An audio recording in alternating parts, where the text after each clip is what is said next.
Hello and welcome to the last group of the round of 24 of the AfreecaTV StarLeague Season 17, brought to you by Well New Life Prestige Gaming Chairs. With all of our first and second tier players making it through their respective groups, the tournament is proceeding without major upsets, with yesterday's results being Snow and Mong moving on to the round of 16. Can we expect any surprise turns today in the final broadcast day of the round of 24?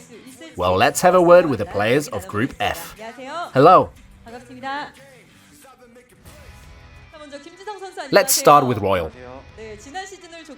You ended your run last season rather early, and are now coming back to the studio after some downtime. How have you been?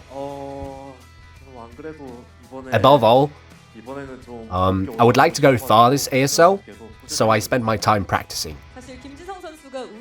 Well, after your championship run in the ASL, you've been struggling to get past the round of 16. Last season was, alas, no different, with you losing to Best. However, there is talk of you having put in the hours this time.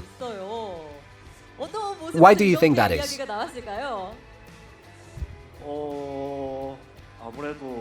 In any case, this is my last ASL before I start military service.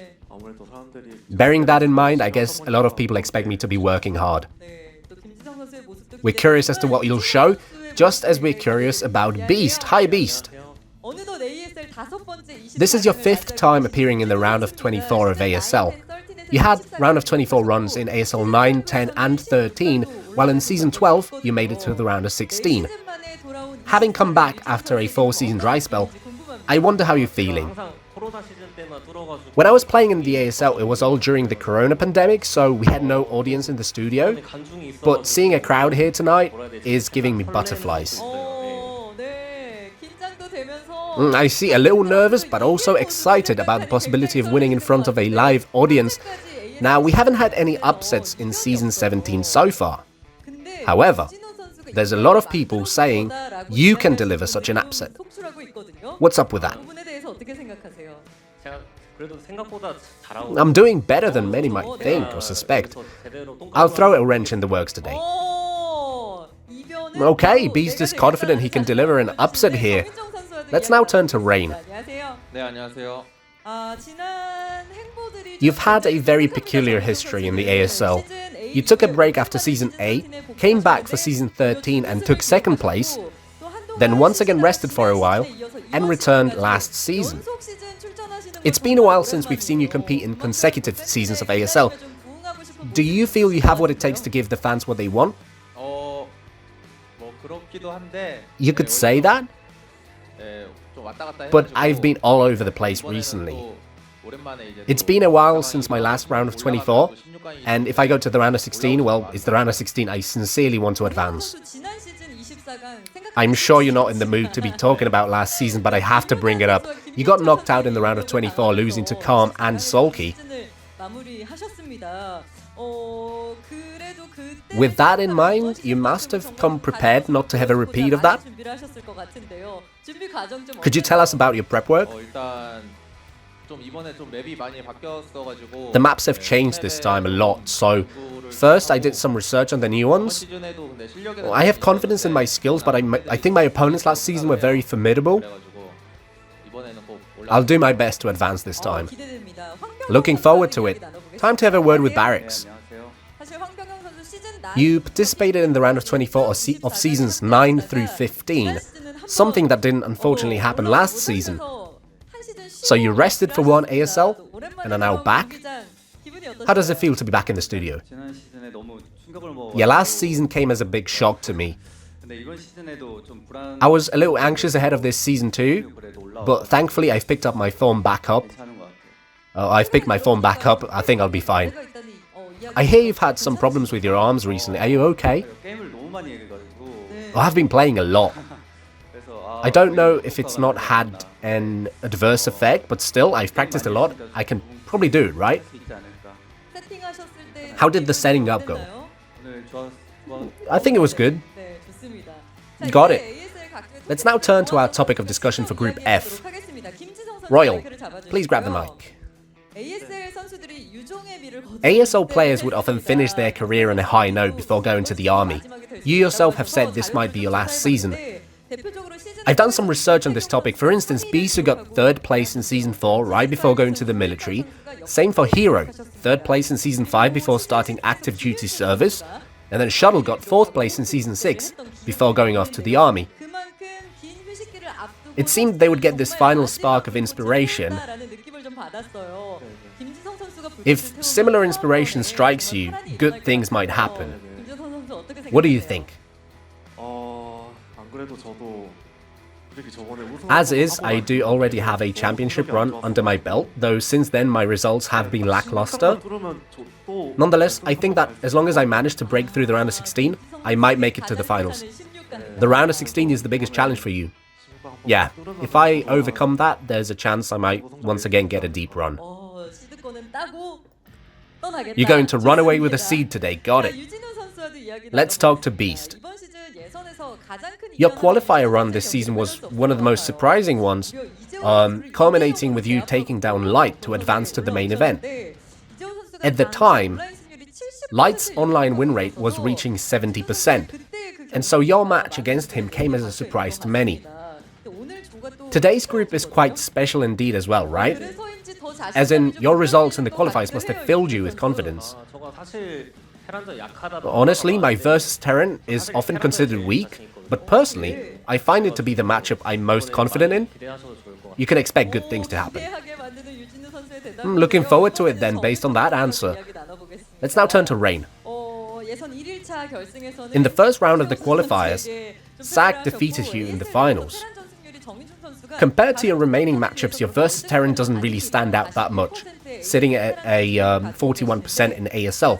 But in your online games in February, you had a 60% win rate against Terran.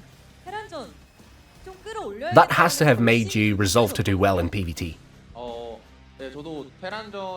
I'm also confident against Terran. It's versus Zerg I'm not so sure about.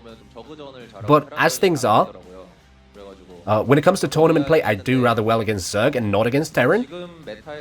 But I like where the meta is right now in PvT, so I'll do my best today. There is talk of you having regained full form. Are you determined to show that's the case? That's always been the case, but anytime I get to playing, it's like I'm all over the place. My form goes up and down, and nonetheless, I prepared a lot ahead of today, so please look forward to my games. We'll do just that. Let's now talk to Barracks.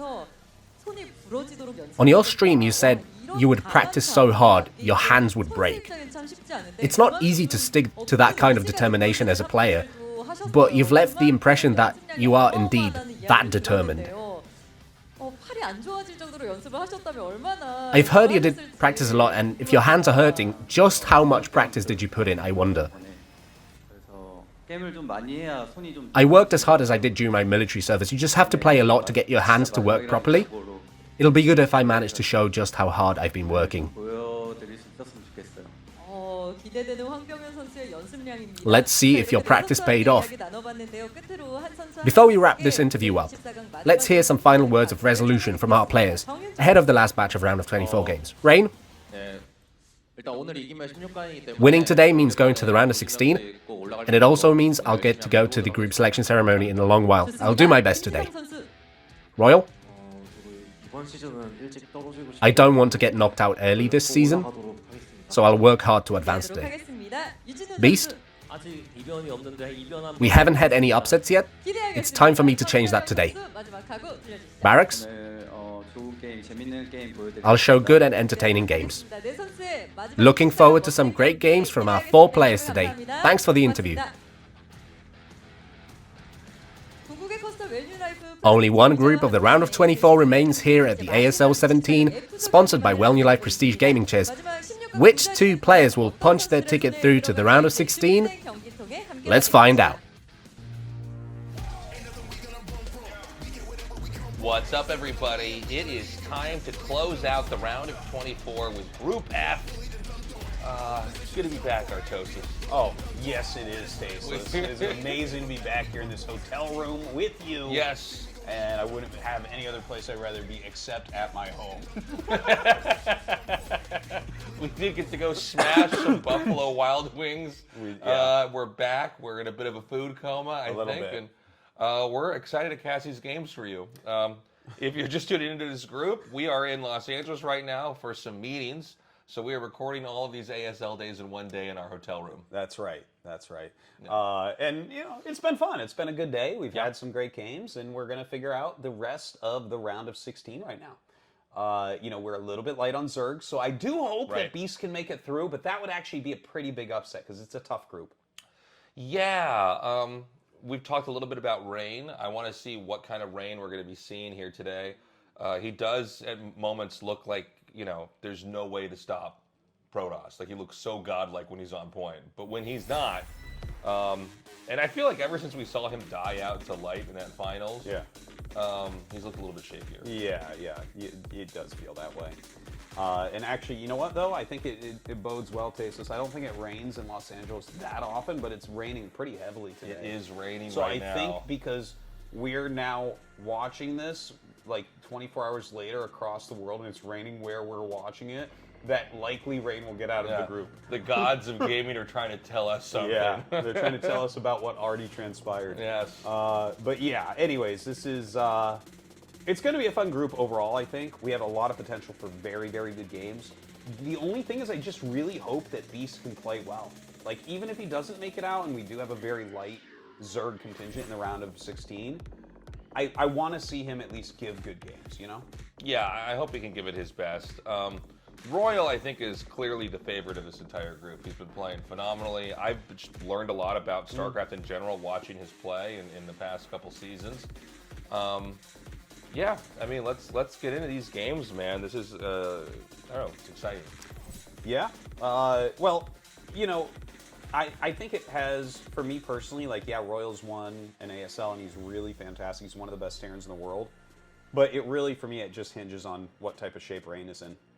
Yeah, because I think in-shape Rain, truly dialed-in Rain is actually, in my opinion, the closest thing we have to Flash. Well, it's weird. It's like he makes it look so easy when he does it. Yeah. It's very clean,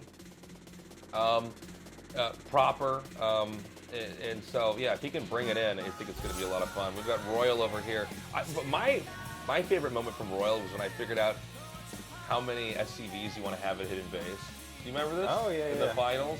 He hit a base, and I think most players would just keep making workers at the hidden base. Yeah. But he only made one worker for each mineral patch. Yeah, that seems like a pretty reasonable amount. Yeah. That was a very cool thing. And he is a bit of an innovator for the race. He comes up with a lot of different builds that other people haven't used and haven't done. He went through a period where he was really trying to make ghosts work. Right. And even he could not get that to actually do anything. But we'll see if he has anything special planned here today. You can see Beast has actually been in, ASL several times. And I guess his best matchup here is actually versus Terran. I hadn't noticed that before. Yeah, interesting.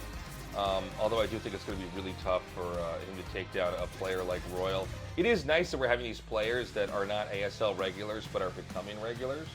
Yeah. As years pass, it's always different who's on top and who's able to qualify. We've got the old school legends, of course, like we had Jade on in this tournament earlier, but a lot of these other guys like Beast are showing a lot of promise. Yeah, and I think he'll continue to as well. He was on the amateur circuit before he made ASL, and he's getting into ASL more often. But let's see how he does here against Royal.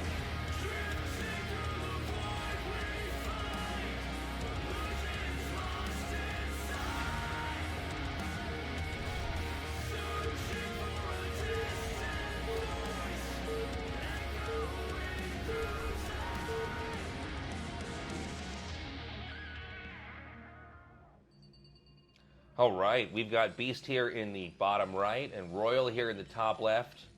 So the Zerg is going to be in that corner of the map that was very dangerous for Terrans yesterday, Artosis. Yes, but how will that look on the other foot here? Yes. Will he be in trouble because of that? I don't think so, but we'll see. Royal has a very good win rate in Terran vs Zerg in ASL, but a lot of them were very teched out, crazy builds to dismantle some of the best players in the world, like Hero.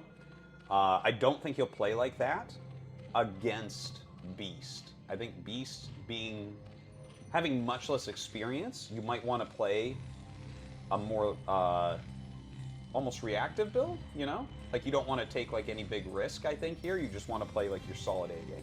Yeah.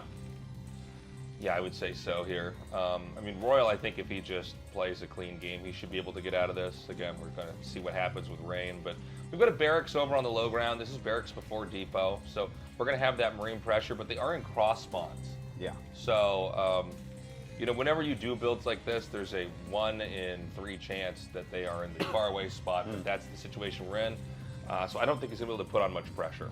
Yeah, it's pretty hard to get damage cross spawn. That's for sure. Especially since Zergs are like very much on the guard for 8 racks right now. It's been very popular right now. It really has been, and you can see here that it's like an overpool. I think we might be having, or maybe it was an 11 pool. I wasn't paying complete attention there, looking into your doe eyes because I don't get to see you that often. But yeah, that's a pool first as well. So the odds of damage are very low. But there are funny circumstances where your opponent does something like an 11 pool, a 12 pool, and then they make like 2 lings and they drone and they chase your SCV, and then suddenly you show up with 3 Marines. Yeah. And you can get like this really surprising amount of damage then. Yeah, we'll have to see how ready the Beast is, as this is going to be inbound here. He's got 1 SCV going in each direction. Do you take both SCVs to the spawning location the Beast is at after you scout the other 2 spots, Yes. or do you want to send one back? You want to bring both. Okay. 2 SCVs help a lot with body blocking. They can repair. You know, if you have one making a bunker, the other one helps to fight. You definitely do want 2 SCVs here. But you want to make sure that you're not like losing stuff as well. Now that's 4 lings, so that's going to be pretty good for Beast that he actually just made the 4, because again, a lot of people are greedy in this spot. Right. And he sees the lings as he comes down. So he's going to say, okay, you know what, this is cross spawn. There are lings out already, but that is not like a crazy 9 pool or something. You can very easily just pull back with your Marines. And look, he's sent this second SCV around to scout once again to try to check if he can see like the layer timing, or is there a 3rd hatch? What is it? So it's going to be just a command center thrown down here. You know, bunker rushes, generally speaking, we don't have them like we used to. Obviously, the days of like Slayer's Boxer versus Yellow, and you know, that was such a crazy period for StarCraft, and everybody was doing bunker rushes all the time. That what we have is kind of a like bunker rush light meta instead, where it's like you can generate the pressure of that, and what you're really doing is you're forcing them to send drones to you. Yeah. You're trying to kill the drones, and then you ditch it. Yes. And, well, if you do go for, like, a solid bunker rush, like 2 barracks in the middle, if they go spawning pool first, you're dead. Like, you're actually... Right. You're dead. Like, it's not a situation that you can really win. To the point where, like, I mean, the thing is, it does get lost sometimes. In fact, even that's how Queen got eliminated by a 2100 MMR player. Yeah. So that's about 900 MMR less. He actually had a game where he went pool first against double 8 racks. Yeah. And he died. And it's like, that's why all the pros have been making fun of him a lot, because it's like, no, this is supposed to be a free win. But as we know in StarCraft, very few things truly are free. Yeah, well, I think what makes StarCraft so I think what truly makes StarCraft great is that, you know, this strategy should beat, you know, that strategy. There's a lot of those ideas at play, but there's also the mechanical finesse that comes out. And sometimes you can take an impossible situation and still pull it off. Yeah. There's a beautiful thing about the game. Looking at this build that we have from Royal, he did go into 1 Barracks Academy after his expansion, adding that 2nd Barracks now. So that's all pretty solid. That'll give him enough flexibility that he's going to be fine. But there's 0 pressure he can really put on. And oh my God. Heavens to Betsy. Yeah, that's a very hidden expansion up at 12 o'clock. So there's a lot of things that this could be. Very likely this will be a very aggressive Mutalisk into Guardian Rush. That's normally the best thing to do from that hatchery. But it can be other things. Like, you can do something such as heavy Muta and then hatch a bunch of lurkers there and just run them right over. Right. So there's a big variety. Even Niduses can be utilized there later. Oh, sure, yeah. For Defiler base pushes. So this is tricky. But if you figure this out as Royal, Beast could be in a lot of trouble. Yeah, I mean, if you see that this is happening, you know it's going to be a very specific type of game that shouldn't last long, and if you can weather that storm, you're going to be fine. The Spire just now finishes, so we're going to have a lot more Mutalisks in play here. But basically, this 12 o'clock spot is going to be used as a launching pad for more attacks. Yeah. You know, very close rallies. Obviously, you have that quick third gas as well. And the thing is, like, if it doesn't get found too quickly and you think they might come around, you can actually put Sunkens there because it's on high ground. They hold very well. Okay, so these Lings are going to come up now. He's basically just forcing the Marines to stay back. Keep in mind, the Terran has no idea about this 12 o'clock spawn, and as long as you can keep the Terran busy being honest and trying to protect everything over here, this is still going to have that element of surprise. We've got Stim coming along now. The Mutas are inbound. The Marines have been pulled all the way back into the main. Dude, the turrets are not ready. Yeah. They are not ready. And the Lings have actually thrown him so far off. We'll see if the Mutas can actually get any damage done. Looks like the natural ones are going to finish just before the Mutas get there. The Barracks one I don't think will, though. Yeah, he can fly right up and snipe that. He's got to go as quickly as possible. Does he not realize? Yeah, I think he did not appreciate the position that he actually was in. Even to see the Mutas turn away for a second, it's like, you need to get in there right now, man. Yeah, that's too bad. He actually had a really big opportunity there to whittle down a little bit on SCV counts, on Marine counts, things like that. Not like a game-winning move, but he could have gotten a bit of damage. Okay, so the Mutas are going to try to chip away at this turret. I got to say, it's not looking great here for Beast. I mean, that turret does burn down, but it does seem like the Beast is pretty sealed up. I almost said Mr. Beast for a second. Damn, he's good at StarCraft, man. The YouTuber. He's just better than us at everything. He's like, my next strategy is I'm going to bury myself underground for like 100 hours or whatever he's doing. You know what I really hate about Mr. Beast, Tastosis? What? How generous he is. Thanks, Internet. You Helping guys blind are losers. people. No, but Beast is going to come down and continue to try to chip away at this. The third gas is being mined. I mean, there's still time here for Beast to try to do some damage. Yeah, he's mining a ton of gas, right? Like, each gas gives you 300 gas per minute, so like per minute he can make 9 Mutalisks if he wants to buy nothing but that. So you can be pretty darn aggressive at that point. But we have right now Royal trying to figure that out. Now, I don't think he saw anything rally out of that area with the SCV. Yeah. It does get picked off. You don't see any creep coming down there, so I mean, there's no way to know. And it didn't look like he was trying to send the SCV up there either. It looked like he wanted to send the SCV to the top right. So he really doesn't know what kind of game this is. That's right. Is that 2 Queen's Nests? That is, but one should probably be a Hydralisk Den, is my guess. So I think Yeah. Beast is actually playing a pretty good game, but that is a bit of a mistake. 2 Queen's Nests. Yeah, I can't imagine a world where it's like you need upgrades. Well, he needs energy immediately. Yeah, energy and ensnare. That's really unfortunate that he did that. Yeah. But that is not what he was looking for. I think it was supposed to be a Hydralisk Den so that he could very quickly get lurkers down. Yeah, I think so. So That's going to be very sad because his timing that I'm sure that he worked on a lot is not going to be existent. Yeah, well, there's no, with no Hydra Den, there are no lurkers. So we'll see if he makes a Hydra Den in a little bit here.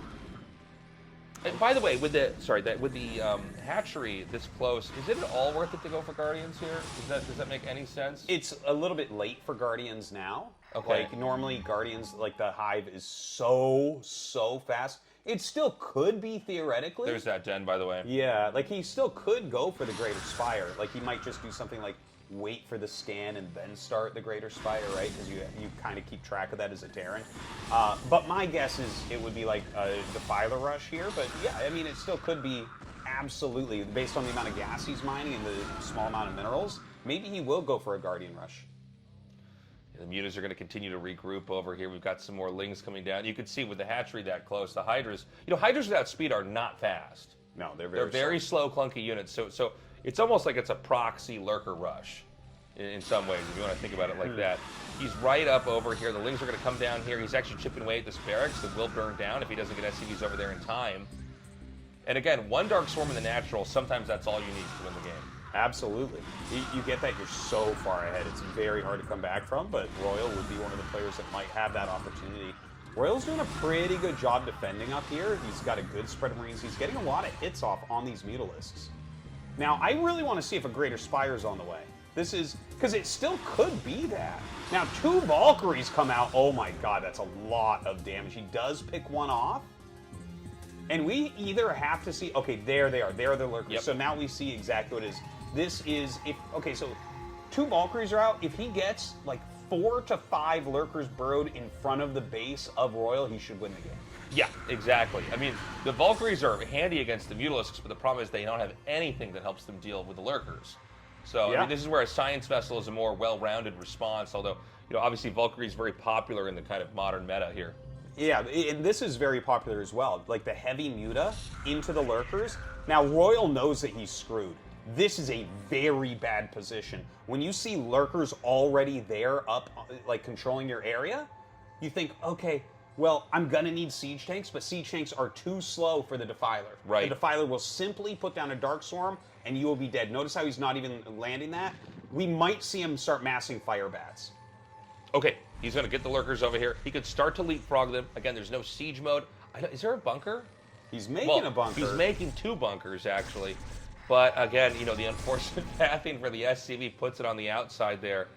And he's almost at the point where he's going to have this wall of lurkers. Consume is done. Game's over. This game should be done.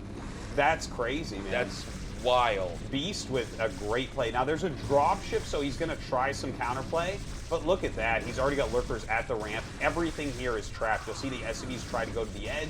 The Marines getting picked up by those dropships. But look at that, getting up on top of the barracks as well. Oh, my God. I mean, this is brutal. Yeah.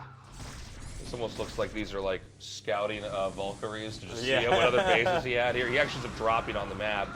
And of course, there's enough here to deal with this. I can't believe it. Royal actually going to have to tap out. Beast.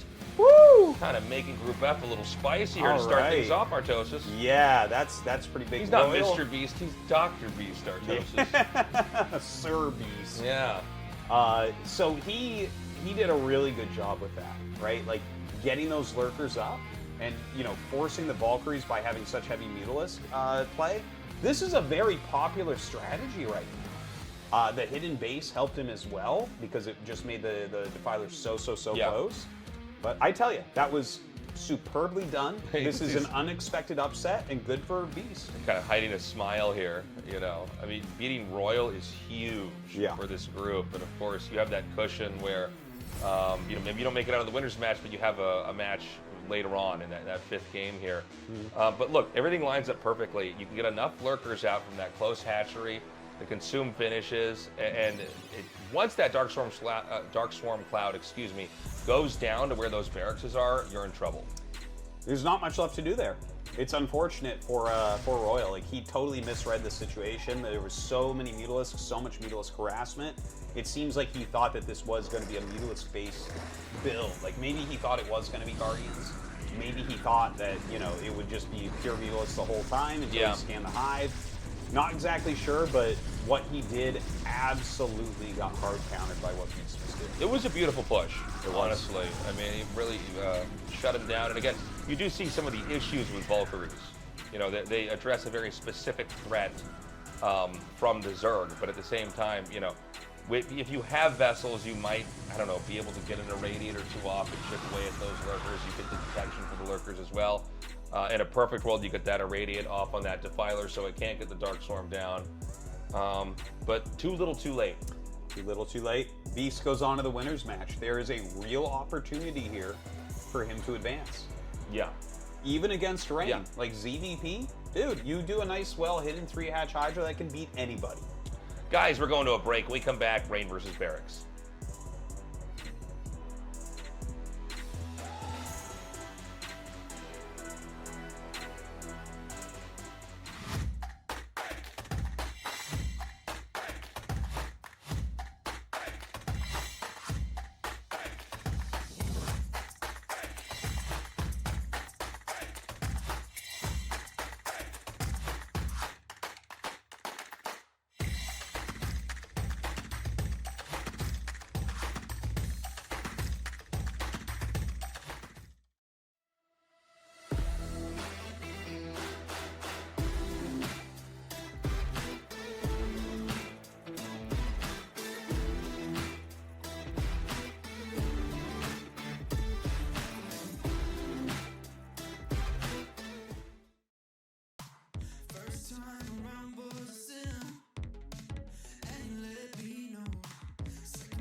take my hand away from me, yeah.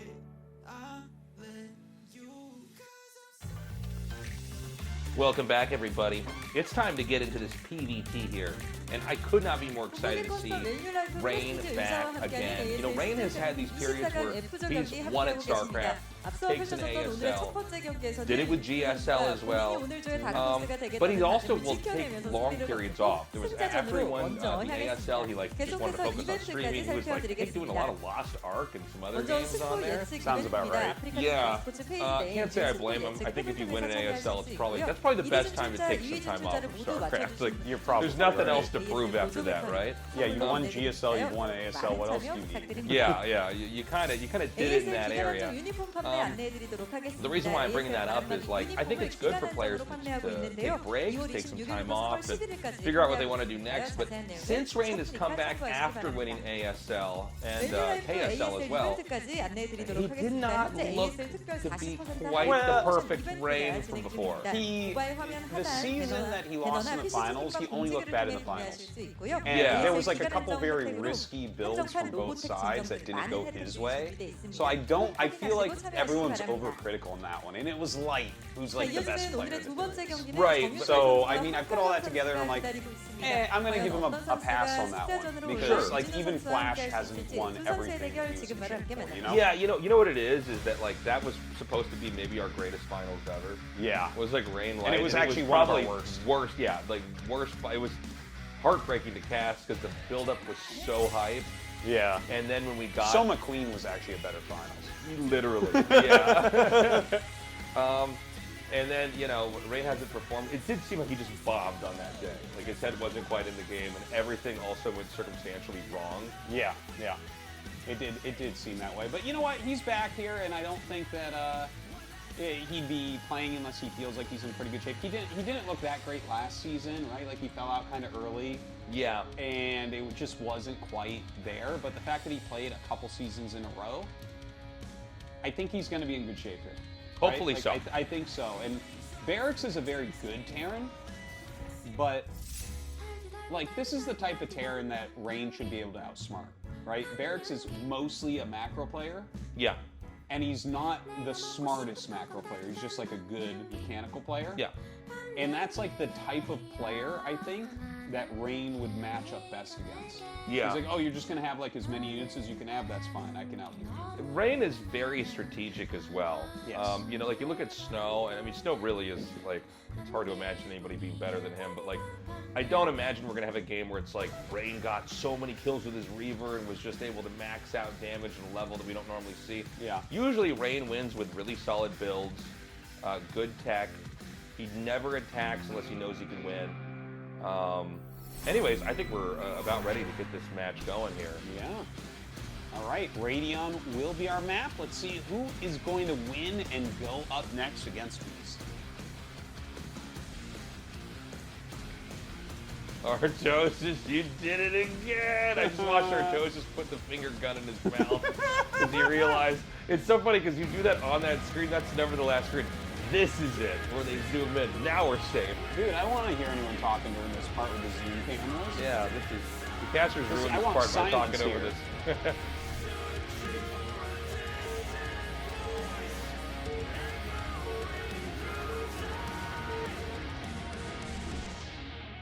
All right, where does Terran spawn?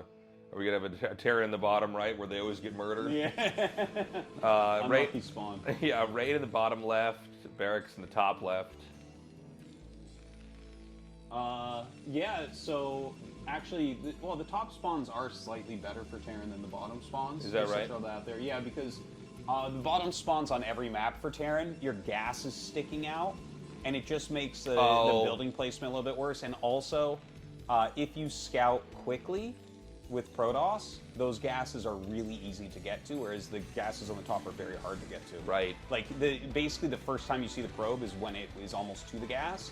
Whereas if it comes in from the other angle, like you're in a top spawn, you actually have way more time to react to it, right? So you could, for instance, grab your own gas. So it's like a small thing, but it is a thing. Right. Yeah, that's actually a good point. I guess, as a Protoss that steals gases all the time, yeah, I always want to have their gas like as close to their entrance as possible. Yeah, so actually, I can nab it. you know what's really funny is like, you know, G5, he actually goes towards gases like that. Like the gas is on the bottom. Yeah. So if he's in any spawn that's near a bottom spawn, he'll scout fast because it's so easy to take the gas. Makes sense. I think moves like that are actually really smart. It's kind of like the way Mini plays, right? Where Mini's like, I'll go Nexus first and I'll cross scout because I can literally guarantee my victory. Right. If right. you're there. And if not, that's fine. It's just like, okay. Yeah. Yeah. Then I'll play a little bit more of a defensive game here. Yeah. So no Nexus first here in this game. It's going to be Gateway Gas into Core. And Terran over here, it seems like they're not going to do anything too crazy. It's probably going to be a similar story here. I think Barracks is going for a gasless expand. Oh, Normally is when he? you see I'm the sorry. Barracks, if you see the Barracks that far forward, generally that's the case. He's getting lucky as well here. He's going to be able to scout rating first, so he's going to be able to see if there's a Zealot or not. Yeah. That's like, you know, if you scout them first when you're doing this build, it adds a ton of power to it because you can make exactly what you need, right? Like you could do something like no Marine or 1 Marine or 2 Marine or 3 Marine. Like basically whatever you need, you can just see exactly and counter. Yeah. So this SCV is going to come in here and see what's going on. The early Zealot stuff, I think, might start to fade away in this PvT matchup. It seems like for a while, Protosses were just really gun-ho on poking and getting in there and doing damage to any Terrans that were greedy. But Terrans have gotten so much better at defending against it. By the way, this probe, the scouting, it's going to be a very late scout for him to see what's going on, but he is going to see that it is early command center here, trying to grab the quick expansion. Yeah, you know, I'm looking at this and I wonder if Rain will use Bisu's build where you do the proxy 1 robo, 1 gate. That has been very, very popular in ladder against gasless lately. Since Bisu did that, every time I've gone gasless expansion and Protoss has scouted me early enough, they have gone into that build. Well, it's really good. I mean, I went a lot of games doing that. Ever since I saw Snow do that to Flash, like I think 5 or 6 years ago, it's just hard. It's hard to find a reason to not do it because the Terran is being greedy. This isn't the safest way to take a base. If you want to know like the safest playstyle, guys, it is like get a factory, take 2 SCVs off of gas, leave 1 SCV on there. It's a very flexible, safe opener. It's a flexible, safe opener that you should be able to get away with whatever else you want to do after that. But builds like this, I mean, they're nice because you get those SCVs over there early, but you are more susceptible to cheese. That is true. That is true. There are like even slightly safer variants, but they just, I don't know, it strays too far from like optimal, right? Like there's things that you can do where it's like, okay, the expansion is slightly faster than a factory expand, and it's slightly safer. Right. You know, where it's like you go like 2 Marines or 3 Marines, then expand, and the gas is only mining with 1, that type of thing. But anyways, getting ahead of myself here, we have a Robo coming up here for Rain. And, you know, he's scouted what's going on, but there's nothing he can really do about it at the moment. So let's see what Barracks actually wants to open with here. Like, well, I mean, we've already seen the exact opening, but there's like several follow-ups to the gasless expansion. Do you want to go to factory?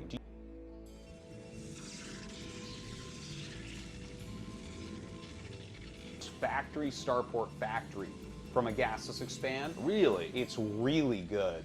I've only seen it like 1 time, but he's actually going for, okay, Academy, Armory, double factory. So that's just a very solid kind of old school opener.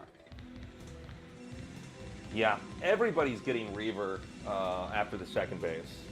This is just kind of the way to do it. And there's a lot of different orders in which you can do it. You can go for Observer first, or even like 2 or 3 Observers, take a third base, get a Reaver. There's other builds where you go to Shuttle immediately, right into Reaver. You could even do like what in some ways is the most efficient version, which is Shuttle, Observer, Reaver. Just because when the Robo finishes, you don't have any additional requirements to make that shuttle, but we see this a lot. And notice how he parks that shuttle down there, kind of in between his main and his natural, is he doesn't want, if there's a scan here, he doesn't want the shuttle just sitting there, because that would prompt the Terran to defend right away. Where if Terran scans the main and just sees the Robo there, you might think, well, the Reavers could be coming later. Very, very true. Now, you know, he is waiting for that Reaver, and there's the scan. Okay. You see the Zealot. Yeah. So that's actually the tell, because nobody's making Zealots right now unless they're to be put into shuttles to be paired with the Reaver. So if he's really on top of it, he will know what's coming. He knows exactly what's coming. That was a perfectly timed scan for that. Like, obviously part of that is luck, but he sees that Zealot. He knows that there's going to be a Reaver on the way immediately, and starts to siege up. Starts to put down these missile turrets. Yeah. This shuttle is inbound, and we're going to see the third base take it over here. He's already getting that pylon wall started up. Now, remember the match we had earlier in Group E? Like, turrets were made on the very edge of the base. This is a different type of setup here. He has turrets more inside of his main, and he'll try to lash out at the shuttle and the Reaver here. But you got to be careful, because good Protosses can really exploit this position. Yeah, and in fact, you see he's doing a pretty good job of it. He actually ends up killing both of those Goliaths, and he's only lost his Zealot so far. He's going to lose another one, but yeah, I guess he does get pushed back. Overall, I think that was slightly good for Rain, but Barracks isn't going to be too upset with how that ended, right? You pushed it out. You didn't take any economic damage. Yeah, you lost a couple units, but you killed a couple Zealots, so it's like, about even. Yeah, I mean, you can't be mad with that. Much better to just kind of fend that off, drive them out, and then try to do what's next. The Observer's going to come in here. This is a huge scout, because he's going to see this as a six-factory play. Yes. And you teed this up pretty nicely, Artosis, in the well, I guess the talks we had before the game started, that, like, Barracks is a real macro Terran. He's not necessarily trying to win in some kind of, like, strategically brilliant moment. He's more trying to push and power up and shut the other player down. By the way, more Reaver shots coming in here and picking away at this. That's anything you kill in these moments with the Reavers is huge, because it's going to be that much less when the push comes out. It's such an important aspect. You know, siege tanks really scale super, super hard. So, love to see those pickoffs. He does take his third Nexus. He's gone up to 6 gates and added the Citadel. This is exactly how you need to play as Rain against this 6 factory. You need to be producing a lot of units. You have to slow them down with the Reavers. It's going to be interesting to see if Barracks actually does the push, right? Because he has ComSat scanners, so he can check the gateway count, he can check army size and positioning. Now, this is one of those fringe cases where I see some pros push and some pros take the third base. I'm going to tell you, Tastosis, like, you feel amazing when you push and you kill, but I feel like if you have forced 6 gates, legs, Reavers, constant unit production, they're only on 3 base, I think you should make that third command center. Yeah, I'll tell you what, man.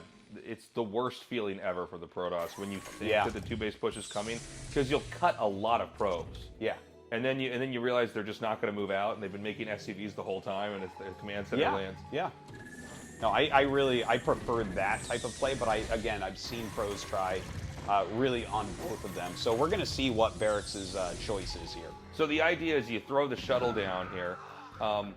If the Terran has to siege up, you just try to get a shot off, and then you just pick it up and pull back. Rinse, repeat. You make this push like it's never going to happen.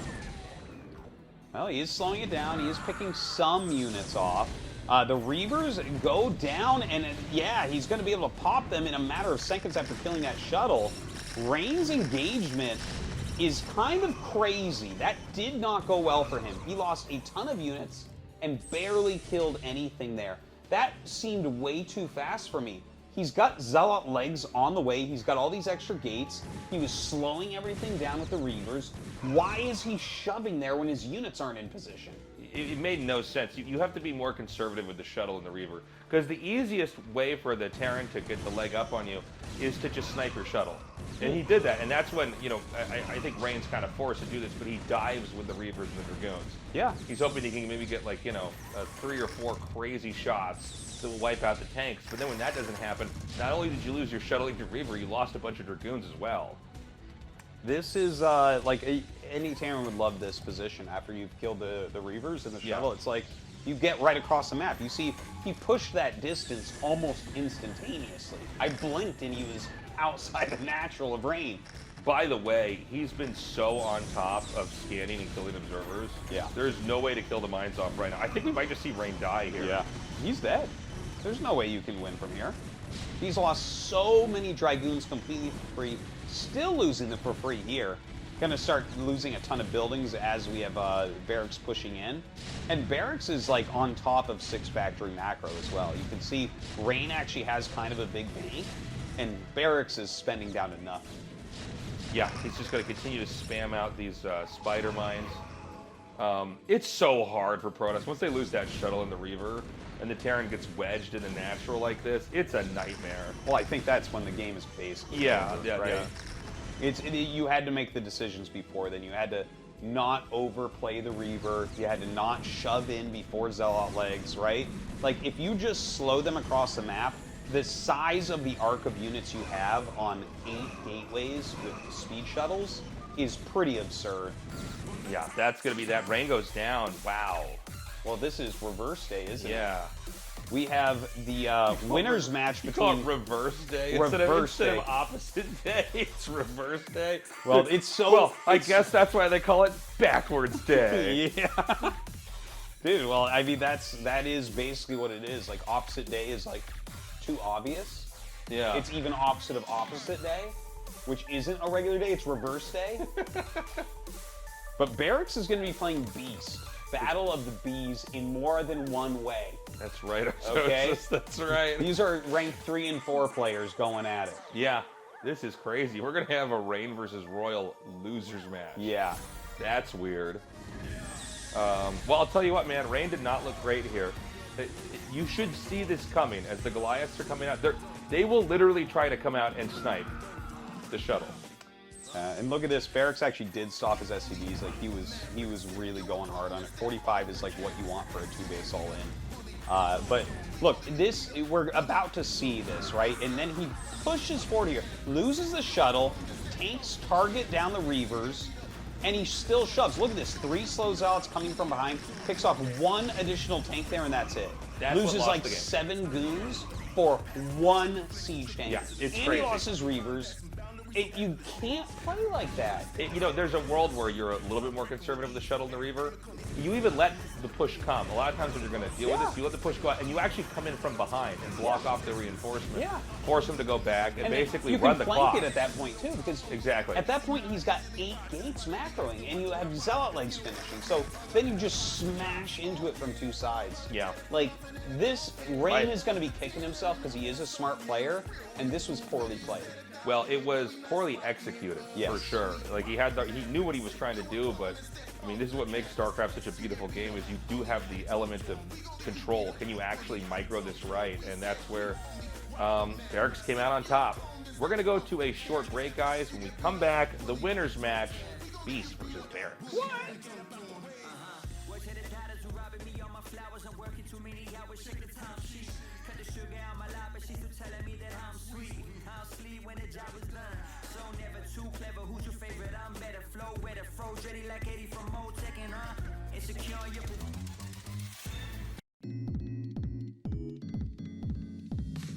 불 좀 켜둘래?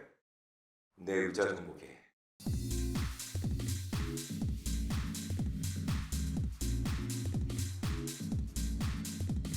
오늘 내 기분? 각도로 말할게.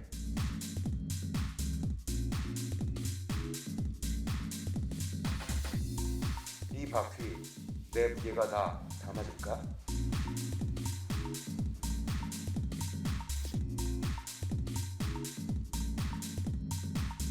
하루만 네 의자에 메시가 되고 싶어.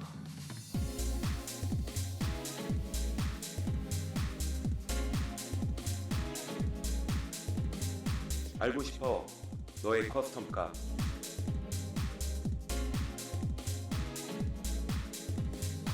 만들어봐 네 의자에 꿀 잡고.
hold on to the highs while you're alright.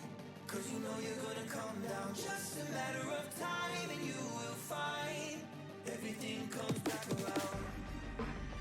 Comes back around, comes back around, back around. Comes back around, comes back around.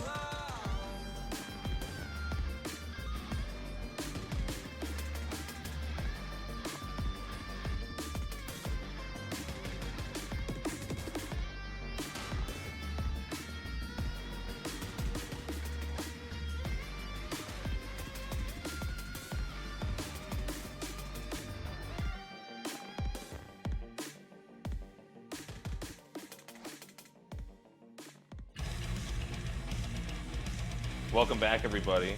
It's so crazy that this is the winner's match. Yeah. I mean, this is wild, man. It's really unexpected. I thought for sure one of these guys would get last place in the group, but one of them is going to get first place. Both players, of course, vetoing Troy. We're going to be going to Citadel for this matchup. I think that's a pretty solid map for TVZ. Doesn't really go one way or another, in my opinion. So yeah, I can't wait to see what they have planned for each other. You know, they're both like really modern styled players. Both of them did extremely modern, top of the meta builds in their matchups previously. So to see them go up against each other is kind of fun. Well, let's also point out they're playing really well today. Yeah. These are two very well-earned wins where they upset their opponents. I mean, Royal definitely got outclassed. Rain got dominated. So this should be a pretty exciting TVZ overall. Yeah, I'm looking forward to it. You know, when modern plays modern, it's like the meta is the meta for a reason. They're both going to know exactly what is expected of them, but do they throw a wrench into the works to try to get that advantage? We're going to find out, guys. We're going into game number 3 of the evening here for Group F.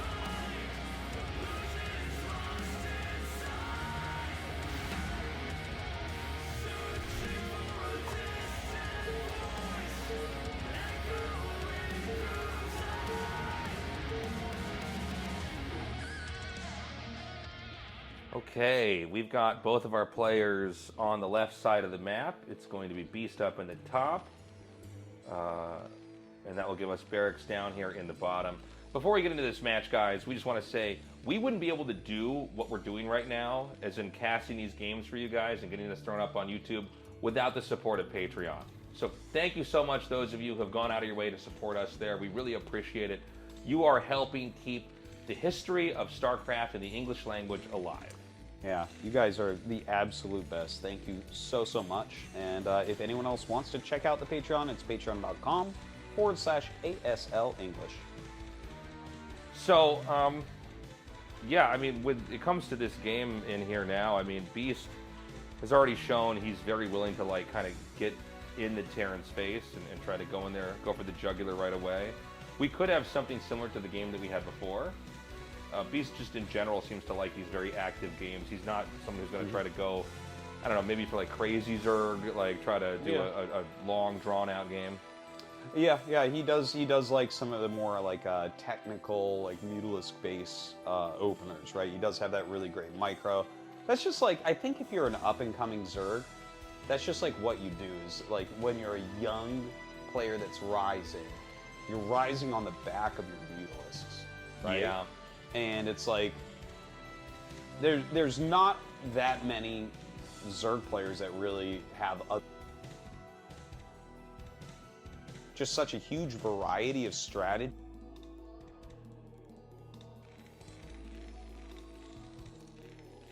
Kill you with Mutalisk micro. Yeah. And whether that works or not is another question, but yeah, that's definitely the style of Beast. Yeah, there's nothing that quite compares to the StarCraft 1 Mutalisk for any race. Like, you can do so much damage with a Muta, or a group of Mutalisks, if you're controlling it correctly.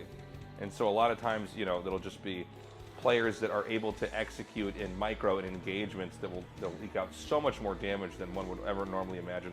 Well, by the way, when was Muta micro figured out? I've been looking through some old VODs, and it's funny to go back and look at the time when Mutas would just fly in and just be like on hold position. Yeah. Or like they just stop and, you know, attack whatever's below them. So, if I'm remembering correctly, it's been a few years since I've thought about this, but if I'm remembering correctly, it was Shark from the NBC game who kind of figured it out. That sounds right. And July Zerg kind of started to master it right away. I can't remember the exact year, but it was like 2004, 2005 maybe, somewhere in there where people started to figure out the Mutalisk, I want to say, but I could be slightly off on that. Yeah, it's interesting, like, once the Muta Micro got figured out, it kind of broke the game for a little bit because players were just not... Yeah. I remember when my brother figured it out and we would play against each other and I'm like, what is going on? I can't catch these things. I'm losing so many probes. It's like... Yeah. I rewatched an old finals of an OSL. Yeah. And the Terran player put like a missile turret in his main against Mutas and the Mutas saw it and flew away. And nowadays, like, you can play literally a B rank Zerg player and have 6 missile turrets and they'll kill them all and then all your SCVs. Oh, yeah, yeah. No, when people figure out how to control them so well and have them clump together as well, that's another thing. You put them in a control group with an Overlord or a Zergling that's on the other side of the map and they're so clumped that it's like they get to share all the hit points. Because when you have turrets or anything else attacking it, it has to default onto something. Well, very fun to talk about the history of the game, but this is a pretty crazy cheese that is going on right now. So Barracks has basically done his little wall and then added a second barracks where the command center goes, one of those tricks that we've talked about previously in the season.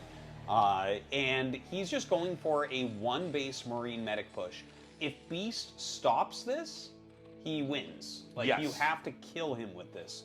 And I think he will, because it seems as if Beast has no idea what's going on. Yeah, this is really, really cheesy, really tricky. But if you get blindsided by this, you just don't have any defenses. I still don't see a sunken colony here. And you need like 2 or 3 sunken colonies up yesterday. Like, you could see he's already just pulling workers.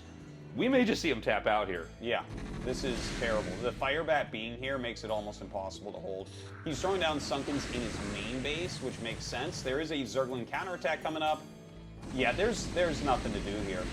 Like, this is just death. Yeah, this game is over. There's nowhere for these drones to even run or hide here. The sunken colonies are going to finish and be killed immediately. That's game. That's wild. Great cheese. I can't believe we're seeing, for the second time, I think, in this season, Yes. the barracks placed where the command center would be to fake an expand. You know, it's not that common. It's actually kind of an old gimmicky trick. Yes.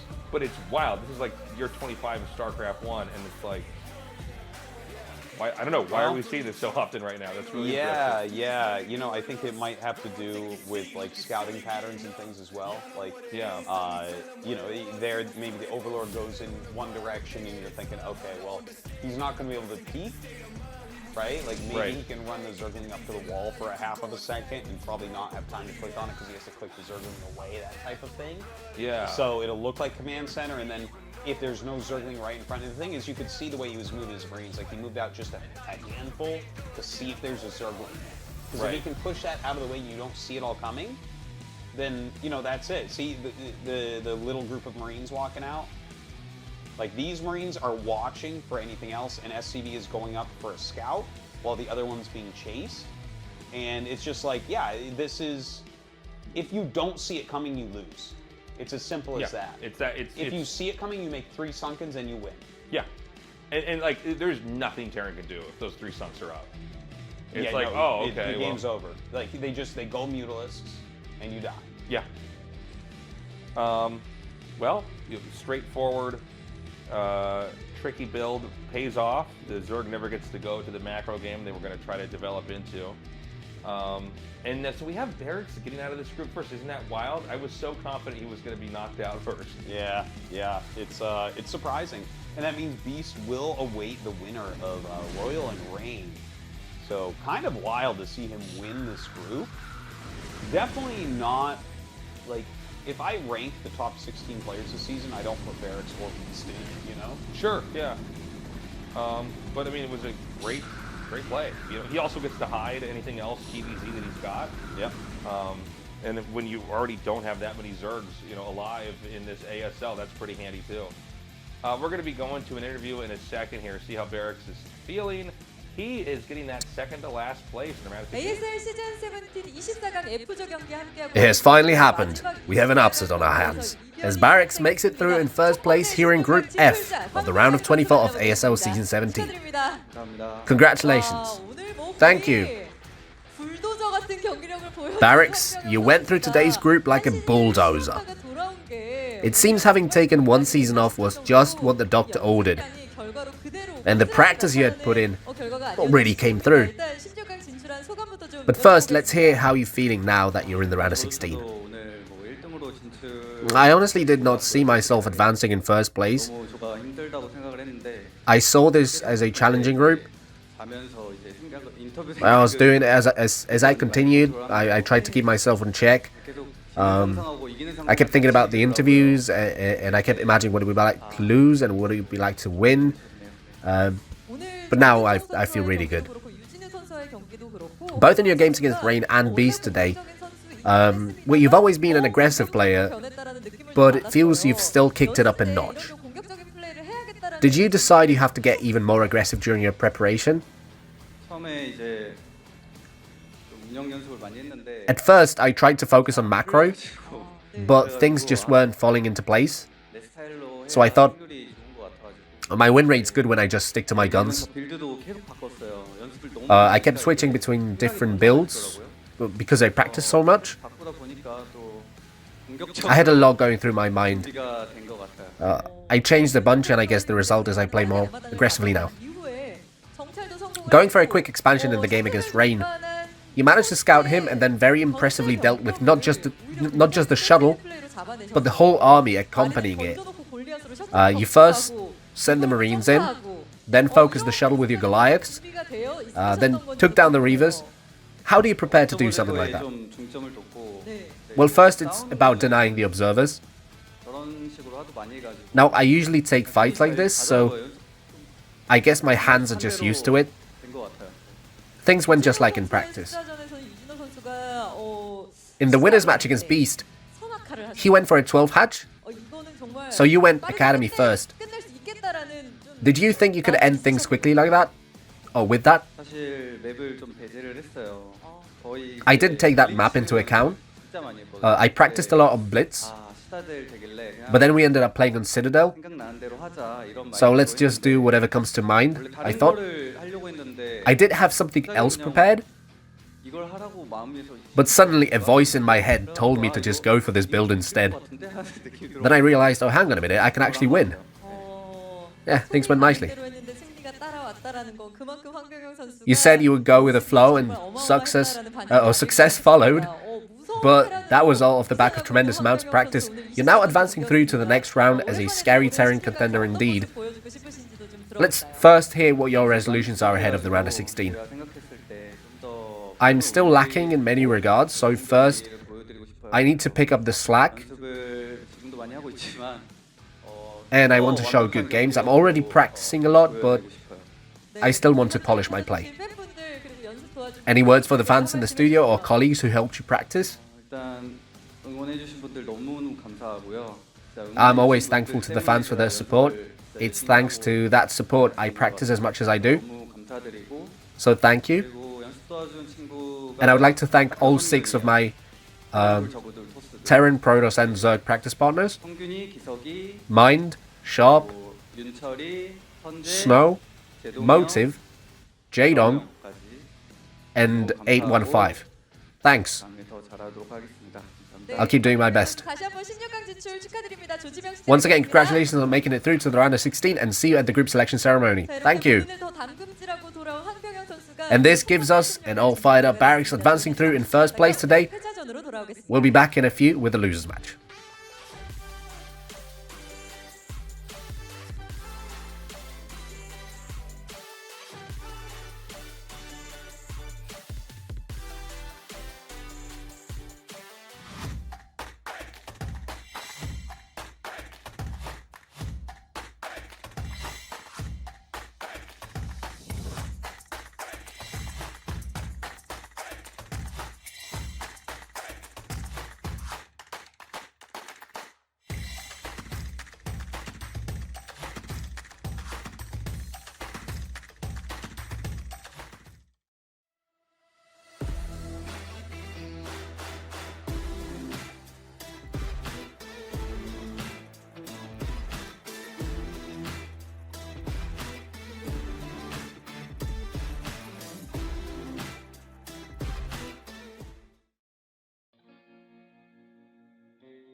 Welcome back, everybody.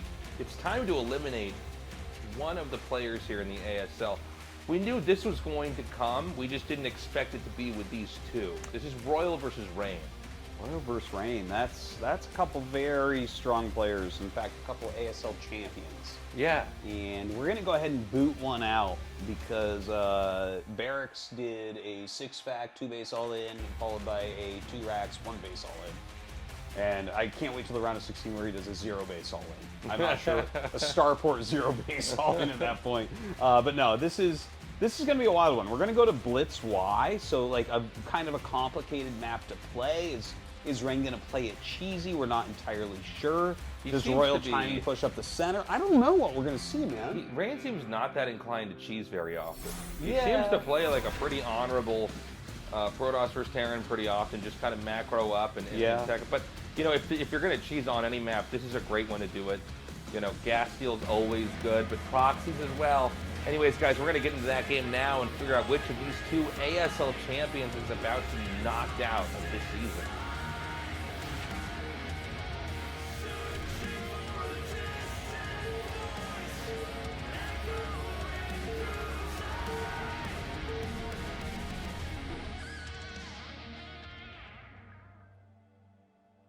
Okay, we've got Protoss here in the south, and in the north is Royal. I'm just waiting to see, does Rain send that probe early? Does he want a proxy gate? Does he want an offensive gas? Does he want to play it differently and play it like a more normal map? I mean, that is a possibility. Some people do that. I'm pretty certain that stealing the gas is always correct. Yeah, I don't understand. It'd be hard pressed to convince me otherwise, but yeah. Yeah, I don't know why you wouldn't do that. I've seen some very good players that just don't. Yeah, there's some players that just don't. They'll just play a standard game. They're like, no, I'm more comfortable just kind of doing my thing. But I feel like as a Protoss player, you have to know how to gas steal and exploit it. It's too strong. It really is. It dictates the flow of the game more than any other move that there is. Like, it is just... It throws a wrench in everything. And the thing is, there's so many follow-ups on both sides. So I think that's why some players might avoid it a little bit. But, like, the thing is, you can steal the gas and then it pushes all of your tech back just slightly. And that's amazing. And the thing is, if they don't react correctly, you can do things like Nexus first behind it. Look at this response here from Royal. Yeah? He just gets the gas, so it can't be stolen. Attack it. Yeah. Yeah, that's what I would do. I would go to the corner and try to kill it then. But yeah, he takes it. He's not even going to let the SCV keep building on top of it. He just takes it and cancels. It has the SCV mine. A lot of players have different approaches to this. But this is his way of handling this. So he basically, we know that, for instance, Sharp is very much designed. He designs his play to deny the gas steal. Yes. And that's very hard to do. But cool to see that Royal went for this play and pulled it off. But it's an expensive block to do that. I mean, everything's kind of off balance build order wise. And you certainly lose a couple of minerals. I guess the Protoss also loses minerals having a probe sent out that early if they can't steal your gas. But yeah, not quite as bad as what is happening to Terran, right? Because once the probe is in your base, you have to have at least one SCV off minerals the entire time chasing it. So right. Yeah, I mean, I think it's still reasonable here for Rain, but an interesting choice. Because, like, we've seen, for instance, when Sharp wants to do this, he sends an SCV to the ramp to block the probe so he can build his gas later. Here, Royal just started it and was like, yeah, my barracks will be a bit later, that's fine. So, interesting place. So we have the probe continuing to harass here, just trying to hit this SCV that's on the factory. With the Marine coming out, he can drive the probe out of the base. And I think this game's going to start to look like your standard PvT here. I think so. Yeah, I think we'll see a Nexus taking a little bit after here. Well, nope. Oh, no. Royal's mining gas. Okay, so 3 SCVs. Normally you have one SCV on gas after the factory starts because you just get enough to afford the tank and the other stuff that you need later on. And then, of course, you're trying to use those other SCVs to get minerals for a command center. But in this case, he put the SCVs right back on, so this is going to be a 2-factory, I think. Yeah, this is very, very rare at the higher levels to see a 2-factory rush. And the thing is, like, if you just produce like units non-stop against this, it's pretty good for Protoss. Like, you can micro back and shave down units. And even if you lose your Nexus, if you follow up with a Reaver, the Terran can't afford both missile turrets and the command center. Right. So that's where it becomes a little bit tough to make this build work nowadays. Really interesting choice here by Royal, though, right? His life is on the line, and this is what he's doing. So excited to see how this is going to end up. He looks like he tries to bring out this Vulture, and he's putting a ton of damage on this Dragoon. This is very purposeful. He doesn't want the Dragoon getting intel, so he's trying to put a lot of damage on it and push it back. Yeah, this is really smart. If you've played on ladder, you've definitely encountered this 2-factory rush. It's probably one of the most common cheeses in the game. But when you have a bruised Dragoon like that, that's really scary, man. It takes 1 or 2 missteps here, control-wise, from the Protoss, and you can just lose the game. So having a softened-up Dragoon for the Terran is pretty handy. Definitely makes a difference. You definitely start calculating things differently, and like you'll look for that Dragoon as you approach the Dragoons to target it with your tanks. Let's see how many tanks that Royal wants. Does he want to go double upgrades like speed mines? Does he want a mines siege opener? You know, there's several different options. You can actually push with 1 tank through 3 tanks with this. Yeah. And in fact, you can be a complete madman and do 5 tank, but it loses. Like, sometimes it rolls, right? But I haven't seen that one in a long time. So the push is coming out. Now, keep in mind, if the Protoss holds this, it's a pretty uphill fight for the Terran. Yeah. Terran, I mean, most of StarCraft is centered around just getting your first base up, because 2 bases is literally, you know, it's 100% increase in resources, or almost 100%, depending on how many patches are at the base. So, you know, it's all going to come down to the next minute here. Yeah, Rain, does he have a good idea of what's going on? I don't think he's seen the second tank. He saw the first tank, and that's not like totally insane or anything. He has 4 units. The 5th, the 6th coming out. Oh no, just the 5th there. And look at this. This is going to be tricky because he's standing behind a wall.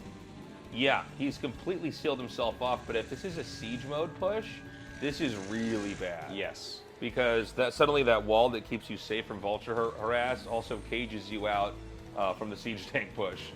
Well, he is making siege mode. We don't know how far along it is, but yeah, he can't get his Dragoons out of here.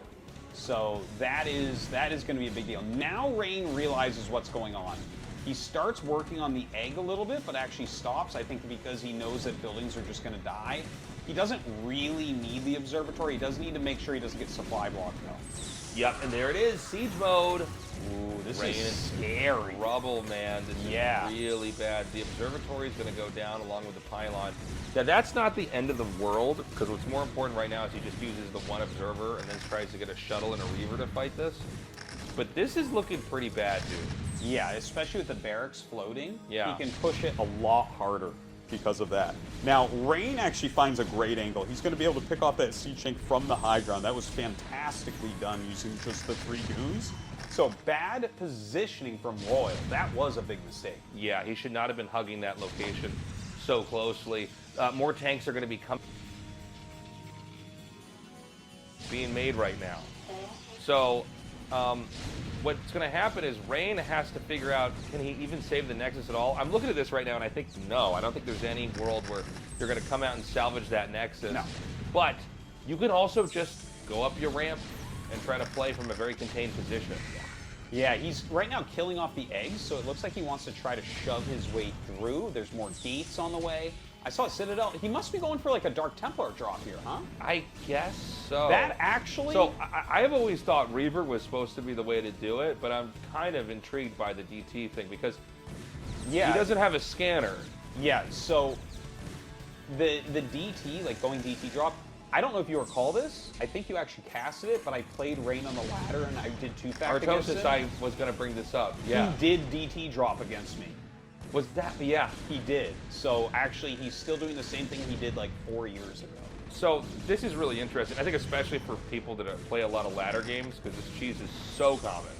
Like anybody who's played Protoss has had a Terran that's just 2-facts and pushes them in. And a lot of times you get in this position where you're inside your main. You might have more workers, but that's it. But yeah, this is just so intriguing. He gets what, 3 DTs or 4? Yeah, I'm not sure the number. Now, the DTs will make it hard to push up, and also if he can snipe one turret, which is very likely because all the units are being rallied, then that might win him the game. Yeah, this could just be game. He's got the gateway here. The tanks are continuing to push up. Oh, he's going to lay the mines just in time, Tasteless.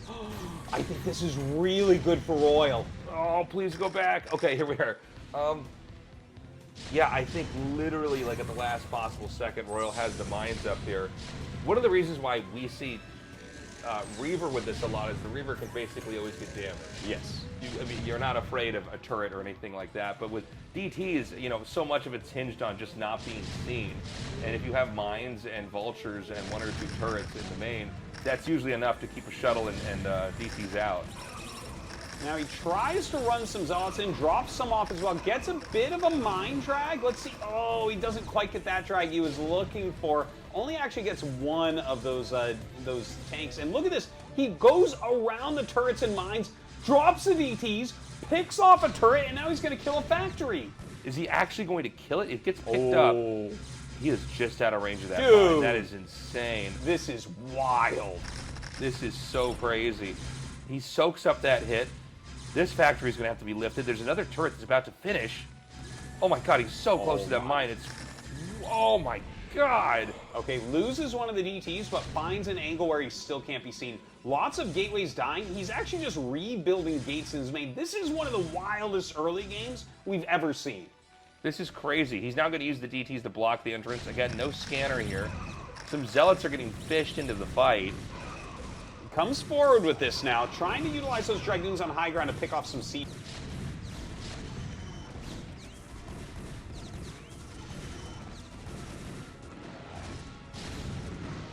Vultures while he's harassing with DTs and blocking the ramp so reinforcements can't come. I mean, blocking the ramp is wild, dude. This is so crazy because now there's no reinforcements that can get there. So anything that dies like that tank, suddenly this position is that much squishier. He needs to target his eggs down, man. This is a big, big problem. I can't believe, when I watch Rain do things like this, where like everything goes wrong, he's like, no, I know exactly how to play this. And it's like, wait, so what do you do on one base? Oh, is it 4-gate DT drop with Zealot legs? And it looks of course! It looks so obvious too. Like now that I'm staring, I'm like, yeah, no, that's really, like there is no other choice. Yeah. As I watch this, I'm just kind of blown away. And keep in mind, Terran never got a second base, guys. Yeah. This is why it's so crazy, is that Terran, the push looks so strong and the Protoss is so screwed that then when you see the comeback like this, it's crazy. You know, all you had to do was deny, like for instance, the DT drop. I thought, okay, it's not going to work. He managed to come around at a different angle. It would never occur to me to block the ramp. Yeah. He just That's stops so all smart. reinforcements and breaks the push. It's like, damn, man, that is so smart. He cost him a lot of production time, too, attacking the factories. He's forcing more missile turrets. He did so much with that shuttle with just 3 DTs in it. Yeah. And now Rain is up, like, 15 supply or so. He's getting his Nexus very quickly. And we're in, like, this really weird, wonky spot for Royal. He has to make turrets to push down. Does he go 1 base academy? That never feels good. No. Well, I mean, look at this. Like, he can't even get turrets set up down here at the bottom of his ramp. No, he can't, because it'll get picked off. So here's the question again. Does he go 1 base academy?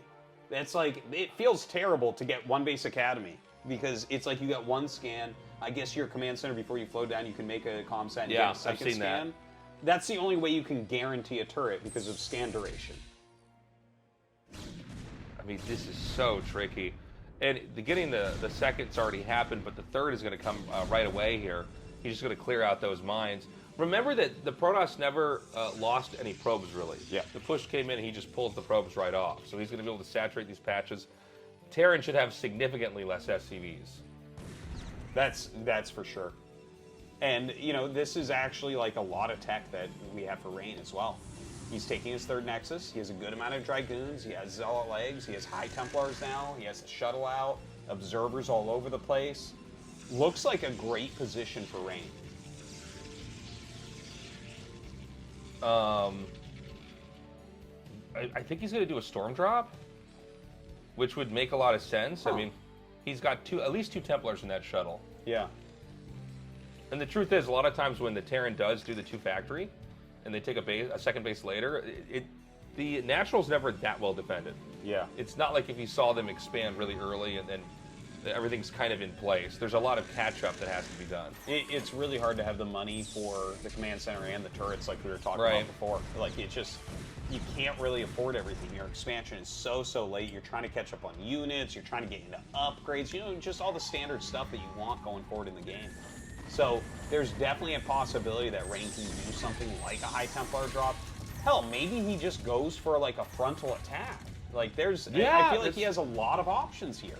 Yeah, that could be completely acceptable as well. I mean, Terran's trying to come out here and push and can control this area because you'd like to slip a third base in there if you could. He is going to get that one observer over there now. Okay, the tank's kind of in an interesting...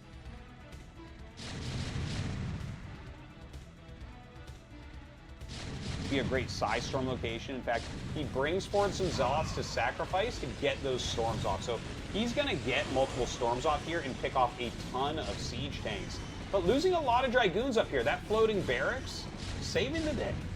Yeah, definitely able to soak up a lot of shots from those dragoons. Kind of a clunky attack there from Rain. I mean, you know, Rain managed to survive that 2-base all in, but you've got to be careful with your army still. You know, any PvT from the Protoss' perspective, you're always a winning game away.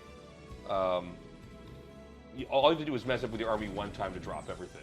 You're going to be in so much trouble. By the way, speaking of that, this push is going to be coming out here. All right, Tastosis, thank you. And Rain was in a 20 supply advantage, and now it's even.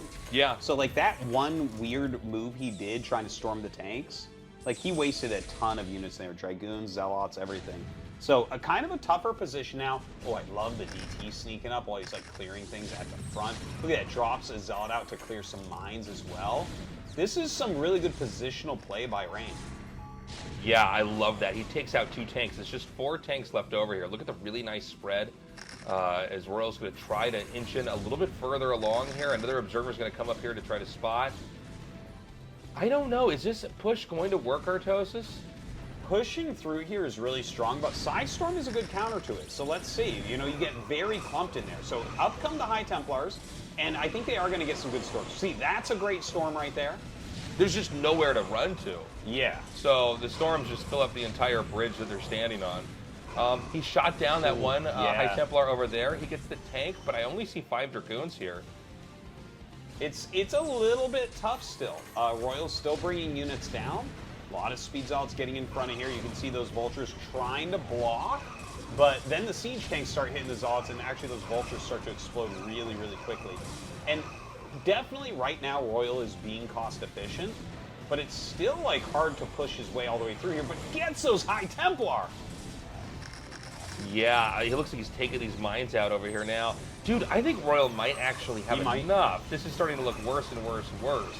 Yeah, I think Rain has taken too many kind of sloppy engagements here, which is the same thing that we saw in that first round against Barracks. It feels like just his engages, at least in this matchup, are not of the quality he needs. GG is called. Oh, wow. Rain goes down. Okay, well, this was unfortunately not the Rain that came in today that we wanted to see. No, it wasn't. It really wasn't. And I'm sad about that because I do want to see Rain, you know, come in and dominate, honestly. Like, I love him as a player. And the thing is, you could see really big brain stuff he was doing, but his engages were poor. Yeah, very, very bad. Unnecessary to try to storm down those tanks. Yeah. Just overextending. And, you know, the truth is, like, it's such a weird bridge to try to push down. It does feel like, you know, if you fail an attack in there, it's just kind of hard for the Zealots and the Dragoons to reach the other tanks that are in the back. You have to kind of wipe out these layers of the push. Yeah. Yeah, and he used so many of his units. Here, they're showing that again, right? So he was up 20 supply, And then he's just like sending in all these units. You can see the Dragoons at the front just coming forward, getting splattered, and he has 5 Dragoons that are attacking a Barracks. Everything about this was very bad, very weak. He loses tons of Psystorm, Zealots, and Dragoons. And that's what opened up the possibility for a counter push. You could also have taken a third base at the bottom left.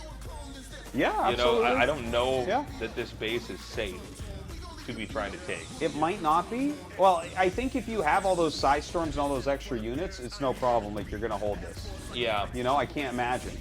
But when you've lost that many units already, very tough. I love the DT in the back over here to clean this out. Yeah, unfortunately, he just didn't quite have the material. I feel like it all goes back to that attack we saw there. I love the DT drop, though. Yeah, the DT drop and all the gateways was awesome. Normally, people just go Reaver there. Yeah. I like Rain's style. No, Reigns makes a little bit more sense. I mean, there's more that, especially when I saw him block the ramp, I'm like, oh, well, that's also one way to win this game, you know? Yeah. Very, very good job on that one. You know they don't have scan. And look, you can see how strong some of those storms were, and he was just short on units from what he needed. Yeah, he bled off a lot of Templars back there. I didn't He realize did. how poorly that attack went. Yeah. So Royal is going to be able to go on to that final match against Beast. Rain, unfortunately, just not playing the best PvTs. Yeah, sadly. Our boy Rain is gone. Up next, the final fight for the last spot here in the round of 16.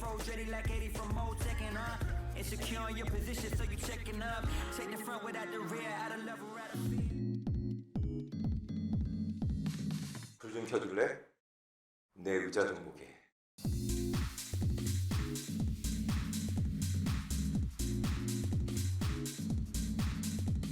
오늘 내 기분? 각도로 말할게.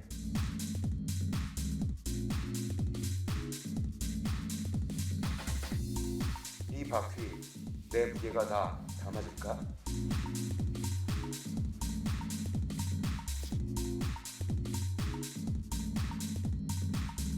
하루만 네 의자에 메시가 되고 싶어.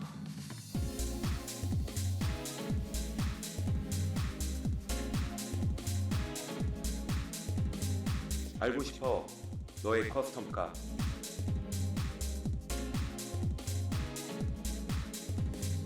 만들어봐 네 의자의 꿀.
Welcome back, everybody. It's the final match in the round of 24.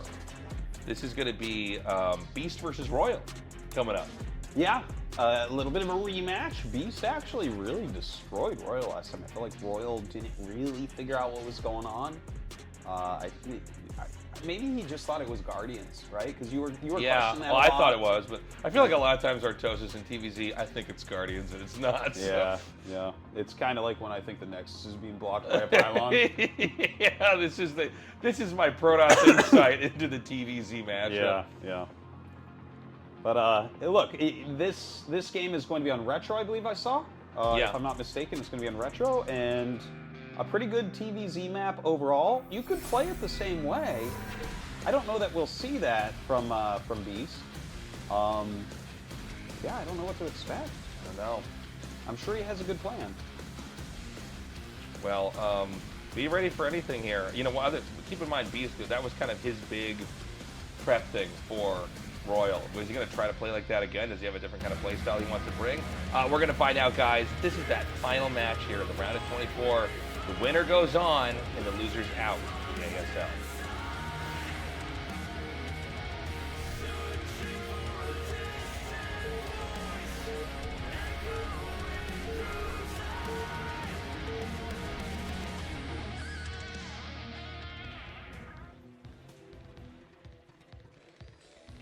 Okay, we've got Royal in the bottom left, and Beast cross spawns over here in the top right.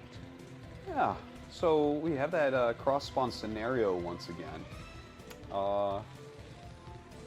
Do you think Beast should play like in a really similar way, like the heavy Muta and run up with the lurkers? Do you think? I know you always think it should be Guardian Rush, but like, is there something you're kind of leaning towards here? I don't know. Hey, from the USA, nice. My liquid bet. Yeah, I think a lot of people who are betting on who's going to move on today are going to be unhappy. This has been a very weird day. I